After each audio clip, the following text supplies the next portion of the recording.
16 कारण भावनाओं के माध्यम से हम सभी ने अपने नेचर को किस प्रकार से परिवर्तित किया जाए, परमात्मा के पास में तो बचपन से लेकर के 55 की उम्र तक हम दर्शन कर रहे हैं, लेकिन परमात्मा के दर्शन करते करते भी परिणामों में परिवर्तन नहीं आ रहा है, भावनाओं में परिवर्तन नहीं आ रहा है, विचारों में परिवर्तन नहीं आ रहा है, क्रियाओं में परिवर्तन नहीं आ रहा है। इसका मूल कारण क्या है? कभी विचार किया? परिवर्तन आना कठिन नहीं है, परिवर्तन लाना कठिन है। व्यक्ति यदि बदलना चाहे तो उसे किसी के संबोधन की जरूरत नहीं है, और व्यक्ति यदि बदलना ना चाहे तो दुनिया के सारे लोग उसे समझा रहे हैं, फिर भी उसके परिणामों में कोई परिवर्तन आने वाला। और जो व्यक्ति, वह व्यक्ति कोई दूसरा नहीं है, मैं स्वयं ही हूँ। मुझे इस युग के समस्त महापुरुषों ने समझाया होगा, जब भी महापुरुष हुए उस समय हम किसी ना किसी भेष में, किसी ना किसी देश में, किसी ना किसी रूप में, किसी न किसी गति के जीव बनकर के वहां पर रहे होंगे। जन्म जन्म की साधनाओं का फल है कि हमें अरहंत भगवान की शरण मिली है। आज भक्ति है, अरहंत भक्ति। आज भावनाओं में अरहत भक्ति का क्रम आया है। अरहत अर्थात अरहंत भगवान की भक्ति। अरहंतों की भक्ति मात्र उनके तन को देख कर के करना है कि उनके मन को देख कर के करना है, कि हमें उनके रूप रंग आदि को देख कर के करना है, उनके वैभव को देख कर के करना है। आज व्यक्ति समर्पित हो रहा है, रंग को देख रहा है, रूप को देख रहा है और वैभव को देख रहा है, लेकिन गुणों की ओर किसी का भी कोई ध्यान है क्या? और यही स्थिति हम यदि अपने व्यवहारिक जीवन में करें तो कोई दिक्कत नहीं है, लेकिन यही स्थिति हमने धार्मिक स्थल में भी बना करके रखी है। क्यों भैया? सुंदर मंदिर होना चाहिए, सारा का सारा पुरातत्व, प्राचीनता, जो प्राचीनता हमारे पूर्वाचार्यों के समय से चली आ रही थी, उस प्राचीनता का विध्वंस करने वाले बोलो। हमने मंदिर बदल दिए, कोई बात नहीं, हजारों वर्षों के लिए पुनः बनवा करके हमने उन्हें अजर अमर कर दिया, लेकिन कम से कम हम जो प्राचीन आचरण, प्राचीन पद्धति, जो प्राचीन संस्कार हमारे रहे हैं, इन दीवालों को बदलने में कोई दिक्कत नहीं है, लेकिन संस्कारों को यदि हम परिवर्तित कर रहे हैं तो निश्चित ही हमारा नुकसान है। आज तुमसे पहले किसी ने बनाई थी तो तुमने मिटा दी, तुम्हारे बाद कोई दूसरा आएगा, वो तुम्हारी बनाई गिराएगा, वो अपने तरीके से, बोलो यही होगा ना। दीवालों की गिराने उठाने पर तो हमारा ध्यान है, लेकिन हमारे संस्कार और हमारी संस्कृति कितने नीचे गिरती चली जा रही है, इस बात पर कभी ध्यान गया? हम दीवालों के लिए लड़ रहे हैं ना, ये दीवार हमारी, ये दीवार तुम्हारी, ये घर तुम्हारा, ये घर हमारा, ये दुकान तुम्हारी, ये दुकान हमारी, ये पैसा तुम्हारा, ये पैसा हमारा, ये कपड़े तुम्हारे, ये कपड़े हमारे, ये किचन तुम्हारी, ये किचन हमारी, ये कमरा तुम्हारा, ये कमरा तुम हमारा। इसी चीज में हम लगे हुए हैं, ना हमें संस्कारों से मतलब है और ना हमें संस्कृति से मतलब है। ध्यान रखना, आज धर्मात्मा देखने के लिए मिल रहे हैं, यदि यही स्थिति आगे तक बनी रही तो आज तो तुम धर्म देख पा रहे हो, 50 साल बाद ये धर्म भी तुम्हें देखने वाला। 20 साल आप कह रहे, हम एक अधिक अनुमान ले लेते, अपनी उम्र तक तो कम से कम विचार कर ले, है भैया? अपनी उम्र के साथ तो अपन को धर्म देखने मिल जाए, पुरुषार्थ करेंगे कि ये संस्कृति सभ्यता जीवित रहे, क्योंकि व्यक्ति का मरण हो जाए, एक व्यक्ति का मरण होगा, कोई ज्यादा नुकसान नहीं होगा नीतिन भैया, लेकिन यदि संस्कृति और सभ्यता को और संस्कारों का यदि एक बार मरण हो गया तो मतलब तुम्हारी पीढ़ी दर पीढ़ी समाप्त हो गई। मनुष्य रूप में त्रियंचों का जन्म होगा छठवें काल में, ना सभ्यता होगी, ना संस्कृति होगी, ना संस्कार होगी। आप मनुष्य हैं क्योंकि संस्कार लेने की क्षमता है कि नहीं है? आप सभ्यता के साथ बैठे इसलिए मनुष्यता है आपके अंदर, आप संस्कृति का निर्वाह कर सकते हैं इसलिए आप मनुष्य हैं।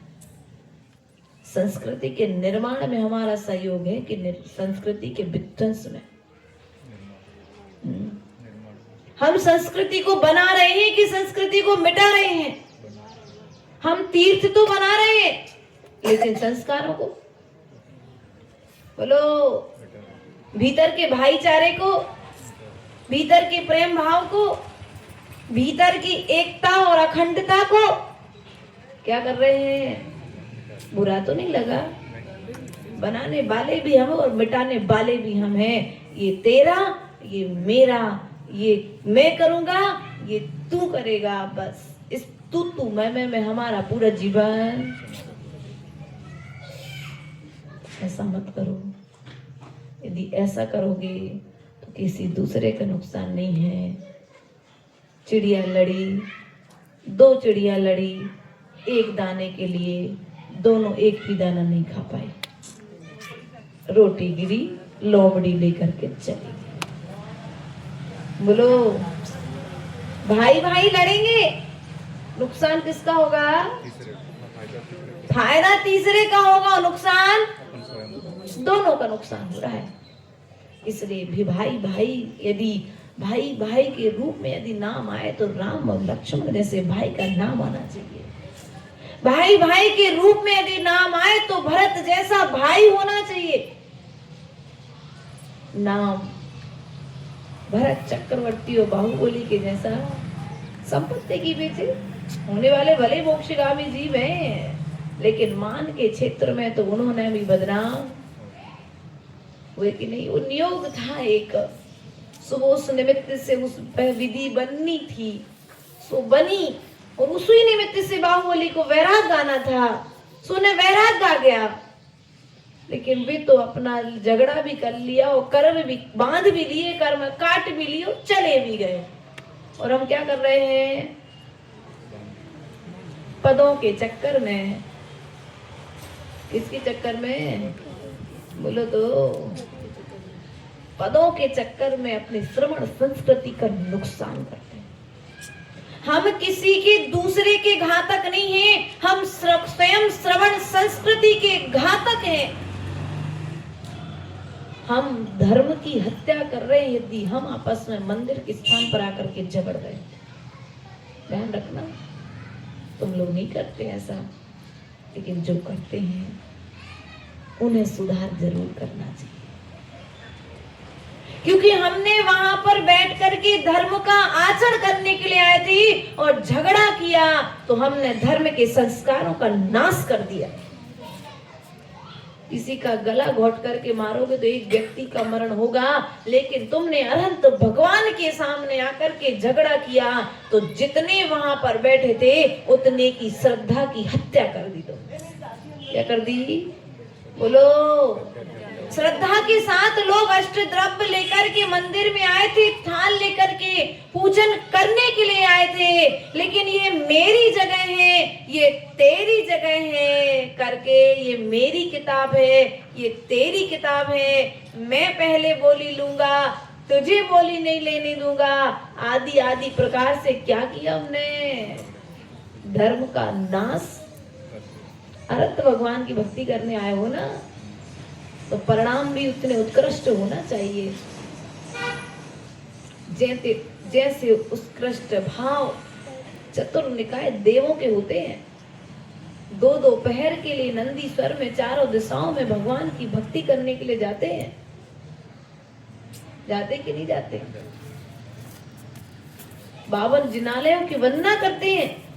और 52 जिनालयों की वंदना इस प्रकार से करते हैं कि वे जीव अपने कर्मों का क्षय करते हैं। हम मंदिर में भगवान की, अनंत भगवान की भक्ति करने के लिए आए हैं, कर्म क्षय करने के लिए आए हैं कि कर्म बंद करने के लिए आए हैं। हमें एक बार विचार करना पड़ेगा स्वयं, क्योंकि यदि हम नहीं विचारेंगे तो कोई दूसरा हमारे बारे में विचार करने वाला है क्या? लोग बेचारा कह देंगे। अरे बेचारा, बेचारा कौन है? जिसने स्वयं अपने परिणामों पर, अपने जीते जी अपने विषय में विचार नहीं किया, वो बेचारा बन जाता है। फिर उसकी स्थिति, मना स्थिति, उसकी परिस्थिति सब कुछ बदल जाती है ना। इसलिए अपने जीवन में जीते जी श्रवण संस्कृति की सुरक्षा, सभ्यता की सुरक्षा और संस्कारों की सुरक्षा जिस भी रूप में बने उस रूप में हमें करने का पुरुषार्थ करना चाहिए। क्योंकि आज मौका मिला है, आज तुम मनुष्य हो, त्रियंश बनकर कि तुम्हें जाति स्मरण भी हो जाएगा ना, फिर भी नहीं कर पाओगे कुछ भी। कर पाओगे कुछ भैया नीलेश? है? नहीं कर पाओगे। इसलिए जो आज बदल सकते हो, गलत संस्कारों का आज त्याग कर सकते हो, जिन गलत संस्कारों का, उन गलत संस्कारों को आज छोड़ दो, वरना फिर अगर वो संस्कार बना रहा तो जब तक तुम ज्ञान पूर्वक उस गलत संस्कार का त्याग नहीं करोगे तब तक वो गलत संस्कार तुम्हारे साथ भाव भाव में साथ में जाएगा। भैया जी कल कह रहे थे ना प्रवचन में, प्रदीप भैया कल या परसों कह रहे थे प्रवचन में कि जो पंचम काल में मुनि बने हैं वे इस भाव के संस्कार नहीं हैं, वे भाव भाव के संस्कार लेकर के आए हैं, तब पंचम काल में वे मुनि बन पाए हैं। भावनाएं नहीं की अकेली, पुरुषार्थ भी किया था, तब जाकर के वे मुनि बने थे और वे ही संस्कार उनके साथ में थे। सोने इस पंचम काल में भी, इस दुखमा काल में भी, इस हीन सैनन में भी उन्हें मुनि बनना सरल लग रहा है और विवाह करना कठिन लग रहा है। यही तो है मोक्षगामी जीव की पहचान। इसलिए जीते जी जाग जाओ, वरना फिर जगाने वाला कोई मिलने वाला। मरने के बाद तो लोग शमशान घाट जाकर के जला आएंगे, इसलिए जलने के पहले जागना जरूरी है। दूसरे को जगाने के लिए नहीं जगना है। सूरज दूसरे को प्रकाशित करता है, लेकिन हमें स्वयं को प्रकाशित करना है। सूरज का प्रकाश मात्र पृथ्वी पर प्रकाश फैलाता है, लेकिन अरहंत भगवान का जो भक्त होगा, जो सम्यक दृष्टि होगा, वह पृथ्वी को भी प्रकाशित करेगा पृथ्वी पर रहने वाले प्रत्येक जीव को भी प्रकाशित करेगा। उसका प्रकाश बाहर में भी फैलेगा और उसका प्रकाश भीतर में भी फैलेगा। इसलिए प्रिय बंधुओं, जीते जी श्रद्धा जगा लो, वरना मरने के बाद नमोकार मंत्र सुनाएंगे भी तो सुधार नहीं कर पाओगे, सुन नहीं पाओगे। तुम सोचोगे अब नरक में पहुंच गए, अब हम संयम ले लें, दीक्षा ले लें, तो नहीं ले पाओगे नरक में दीक्षा, क्योंकि वहां पर ना तो देव है, देव अर्थात अरिहंत देव, ना वहां पर गुरु हैं और ना वहां पर शास्त्र है। वहां तो मात्र निरंतर मार और काट की व्यवस्था है। खून पीप की नदियां बहती है, सिंधु नीर ते प्यास न जाए है। याद तो है सब, लेकिन आचरण में गरम लग रही होगी भैया, पट्टी नहीं लग रही गरम। देख लेना मानस तुम पीछे ही खिसक जाए। देखो चतुर्मास के अध्यक्ष महोदय है ना, ये तो मजबूत कंधे हैं, इसलिए बुरा तो नहीं लगा। एक बार विचार करना भैया, संस्कृति की सुरक्षा करना, और संस्कृति सुरक्षित रहेगी तो संस्कार सुरक्षित रहेंगे, और संस्कृति और संस्कार यदि सुरक्षित हो गए तो ये मंदिर बनाना सार्थक हो जाएगा। हम मंदिरों में लगे हैं, लेकिन आने वाली पीढ़ी में इसको बनाओ। मंदिर तो कारीगर भी बना देगा, लेकिन ये श्रवण संस्कृति को जयवंत करने के लिए हमें स्वयं पुरुषार्थ करना पड़ेगा। करना पड़ेगा कि नहीं करना पड़ेगा? कब करोगे? कल कि आज? कब करोगे? कब आएगा श्रवण संस्कृति की सुरक्षा का समय? क्योंकि बनाने वाले भी हम हैं और मिटाने वाले भी, बोलो, संस्कारों को बनाने वाले भी हम हैं, सभ्यता को बनाने वाले भी हम हैं, सभ्यता को निभाने वाले भी हम हैं, और सभ्यता को मिटाने वाले भी। पहनावा किसने बदला? लोगों का बस नहीं चलता भैया। पंचम काल में मंदिर तो बदल रहे हैं, बस चले तो शास्त्र भी बदल रहे। मतलब लोगों से तात्पर्य समझ रहे? आप लोगों से है। मंदिर कौन बदल रहा? आप लोग। शास्त्र कौन बदलेगा? नहीं नहीं, ऐसे नहीं, ऐसे होना चाहिए शास्त्र। नीरज भैया, अब इतनी गर्मी में माता जी अंतराय हो गया, शाम के पानी की तो छूट होना चाहिए ना। नहीं, ऐसा दया आ जाए तो फिर अगर बस चले तो बट्टेकेर स्वामी के मूलाचार को विराजमान करके हिलेश भैया उसमें सुधार कर दे, और आगे आने वाली पीढ़ी। बस नहीं चल रहा है, वरना व्यक्ति चाहे तो श्रवण संस्कृति की जो परंपराएं हैं उन सब परंपराओं को अपने अनुसार, बुरा तो नहीं लगा, इसलिए कह रहे हैं सब कुछ बदलना, बाहर में कोई दिक्कत नहीं है, लेकिन अंतरंग में जो बदलना जरूरी है उसे बदल लेना, जीते जी बदल लेना, वरना मरने के बाद बदल लो। ये चोला बदल जाएगा, लेकिन परिणामों में परिवर्तन आएगा क्या? नहीं आएगा। इसलिए जो करना है सो आज कर लो, फिर मौका मिलने वाला है क्या?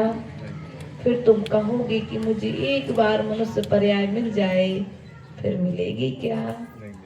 इसलिए एक नियम ले लेना, जरूर लेकर के जाना कि हम कभी भी श्रवण संस्कृति के साथ खिलवाड़ नहीं करेंगे। खिलवाड़ समझते? श्रवण संस्कृति के जो रूल्स हैं, जो अनुशासन है, जो सभ्यता है, उसके साथ में हेर फेर करोगे तुम लोग? हाँ, मंदिर में किस प्रकार से आना है, गुरुजनों के पास में किस प्रकार से जाना है, प्रभु के पास में किस प्रकार से बैठना है, शास्त्र के सामने किस तरह की विनय रखना है, ये सब बातों को यदि हम याद रखेंगे तो श्रवण संगत संस्कृति जी जाएगी। और यदि इन सब बातों को हम भूल जाएंगे तो जीते जीवित तुम्हारा जीवन मरण के मरे हुए के समान है। जीते जी भी मरे हुए हैं। क्योंकि जब राजा सैनिक कुमार जब उपसैनिक ने राज्य से बाहर निकलवा दिया तो इंद्रदत्त सेठ के साथ में विहार करके अपने घर की ओर जा रहा था। और जब वह अपने घर की ओर जा रहा था, घर की ओर वो अन्य राज्य की ओर विहार कर रहा था, राज्य छोड़ देश निकाला दे दिया था उसको, तो वो जा रहा था। तो यत्र तत्र विचरण करते हुए वह वहां से चलते चलते नंदीग्राम पहुंच गया।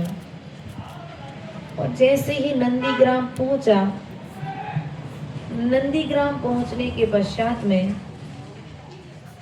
वहां से आगे बढ़ा और आगे बढ़ते ही उसने एक नगर देखा। और नगर देखते ही उसने इंद्रदत्त सेठ से प्रश्न किया कि हे मामा, ये बताओ कि ये नगर उजड़ा है कि बसा है? क्या प्रश्न किया? ये नगर बसा है कि उजड़ा है? तो जो इंद्रदत्त सेठ था समझ नहीं पाया। उसने कहा कि सब पागल है, इतना बड़ा व्यापारी देश दिख रहा है, इतने सारे मनुष्य आते जाते दिख रहे हैं, व्यापार के क्षेत्र में जाने जाने वाला ये नगर है, इस नगर के विषय में पूछ रहा है कि ये बसा है कि उजड़ा है? सेठ ने जाकर के अपनी पुत्री से पूछा कि बेटा, मेरे साथ एक राजकुमार जैसा लगता है लक्षणों की अपेक्षा से, लेकिन बातों की अपेक्षा से तो वो कुछ कम समझदार दिख रहा है। आज जब मैं उसके साथ आ रहा था तो उसने मुझसे एक अच्छे बड़े भारी नगर को देख कर के पूछा कि उजड़ा है कि बसा है? तो नंदश्री ने कहा, पूज्य पिताजी, वो बहुत समझदार है। उसका पूछने का तात्पर्य ये था कि जिस नगर में धर्मात्मा रहते हैं वो नगर बसा है, और जहां पर धन वाले रहते हैं वो नगर लोगों से तो बसा है लेकिन धर्म की अपेक्षा से वह उजड़ा है। इसलिए जैसे आज हमारा ये नगर बसा है, बोलो, नगर बसा है कि उजड़ा है? क्यों? क्योंकि धर्म तुम्हारे दिलों में बसा है, इसलिए नगर भी अभी क्या है? यहाँ पर धर्मात्मा जीव रहते हैं। इसलिए प्रयास और पुरुषार्थ करना, जीवन में सब कुछ छूट जाए लेकिन धर्म, बोलो, धर्म छूट जाए? धर्म कभी नहीं छूटना चाहिए। अरहंत भगवान की भक्ति कभी नहीं छूटना चाहिए। भरत ने तो अपनी बेटी को आजीवन व्रत दिला दिया सुधा सागर जी से, लेकिन जिन जिन को अपनी बेटियों के विवाह करना है उनसे एक बात जरूर कहना चाहेंगे, उस नगर में ही अपनी बेटी का विवाह करना जिस नगर में जिनालय हो। कितने भी पैसे वाला ही क्यों ना हो, जिनालय नहीं है तो बेटी मत देना। क्या? अगर मंदिर बनाने की ताकत है तो भगवान दे देना गिफ्ट में, यदि जिनालय नहीं है तो। क्या? प्रतिमा पूर्व की परंपरा रही है, जब बेटी का विवाह होता था कर्नाटक और महाराष्ट्र साइड चलती थी ये परंपरा। दान चिंतामणि एक आचार्य भगवंत विद्यासागर जी ने उस किताब को पढ़ा है। आचार्य गुरुदेव ने भी पढ़ाया हम लोगों के लिए, 2 बार पढ़ी, हत्ती मब्बे और गुड्डू मब्बे, कर्नाटक माताओं के नाम से 2 बहनें जानी जाने वाली। जब इनका विवाह हुआ तो विवाह के पश्चात इन दोनों कन्याओं से पूछा उनके ससुर जी ने कि बेटा आपको क्या कार्य करना है। तो उन दोनों बहनों ने कहा कि हमारी एक भावना है कि 1008 मुनिराजों के एक चंदोबे के नीचे आहार करा। क्या कहा? सो पहले होते भी थे 24,000 शिष्य, तो भद्रबाहु स्वामी के अकेले थे, है ना। अभी पंचम काल की बात है, चतुर्थ काल की नहीं है बात। फिर दूसरी बार पूछा, उन्होंने कहा 1008 सोने की प्रतिमाएं बनवाना, 1008 शास्त्रों का प्रकाशन कराना, ऐसे महान कार्य किए। सो नगर में जिन जिन बेटियों के विवाह होते थे, सो वे कर्नाटक माताएं उन बच्चियों के लिए एक गाय, एक अरहंत भगवान की प्रतिमा, एक शास्त्र और पूजन के बर्तन और माला भेंट करती थी। सो घर घर में जिनालय होते थे, आज भी हैं। तो आप प्रतिमा तो नहीं दे सकते क्योंकि अपन एक मंदिर के पक्ष में हैं, उतनी व्यवस्थाएं नहीं बन पाती घरों में, 2 ही प्राणी हैं, तो इतना तो कर ही सकते हैं। श्रवण संस्कृति को जयवंत रखने के लिए बेटी को उन्हीं जगह पर देंगे जिस जगह पर धर्म हो, जिस जगह पर भगवान का जिनालय हो, जहां पर मुनिराजों का आवागमन हो, जहां पर शास्त्रों की वाचना होती हो। अगर ऐसे स्थानों पर हम अपनी बेटियों को देंगे तो श्रवण संस्कृति आगे के लिए जीवित रहेगी। वरना आज तो दिख रही है, आगे पैसा दिखेगा, धर्म का बोलो। आज पैसे के पीछे हम कहाँ कहाँ नहीं भेज रहे अपनी बच्चों को। इस देश से पार दूसरे देश भी जाओ बेटा, मुझे तो पैसा चाहिए, धर्म हो चाहे नहीं हो, अरहंत भगवान के दर्शन हो चाहे नहीं हो, कोई बात नहीं, लेकिन घर की पूर्ति बोलो, इच्छाओं की पूर्ति के लिए पैसा तो भैया, तुम धर्म तो करो, पैसा तुम्हारे दरवाजे आ जाएगा। लेकिन हम करते क्या हैं, धर्म को छोड़ देते हैं और पैसे के पीछे। तो पैसा भी एक दिन तुम्हें छोड़ करके, जो छोड़ करके चला जाए, ऐसी चीज के पीछे क्यों भागना पड़े। ऐसे कई उदाहरण ग्रंथों में आते हैं कि फलाने राजा ने पहले धन को संग्रह किया, धर्म को छोड़ दिया। सो कई उदाहरण ग्रंथों में मिलते हैं, सो उनका नाश हो गया, उनकी जो संस्कृति वही भी नाश हो गई।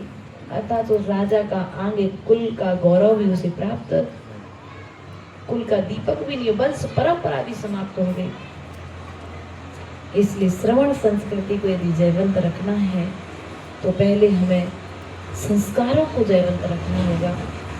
और संस्कारों को जयवंत रखने के लिए हमें किसी दूसरे की जरूरत नहीं है। संस्कारों को जीवित रखने के लिए मैं स्वयं पर्याप्त हूँ। भैया, घर में 8 सदस्य हो और एक कमाने वाला हो तो भी घर में 8 लोग अच्छे से खाते हैं। क्यों? 7 लोग यदि धर्मात्मा है और 8वां भी धर्म करता है तो घर में कभी कोई तकलीफ नहीं आती। और एक कमाए, 8 कमाए और एक खाए, बोलो धन तो आएगा लेकिन भीतर का प्रेम, बोलो पैसा तो रहेगा लेकिन प्रेम, क्योंकि धर्म नहीं है ना, इसलिए प्रेम। इसलिए ध्यान रखना, हमेशा धर्म करते रहना। अरहंत भगवान की भक्ति जहाँ मिले, जिस रूप में भी मिले, उस रूप में उस स्थान पर पहुंच करके अरहंत भगवान की भक्ति करना, यही आज अरहत भक्ति का सार है। बोले भगवान महावीर स्वामी की, परम पूज्य आचार्य गुरुवर 108 विभव सागर जी महाराज द्वादशांग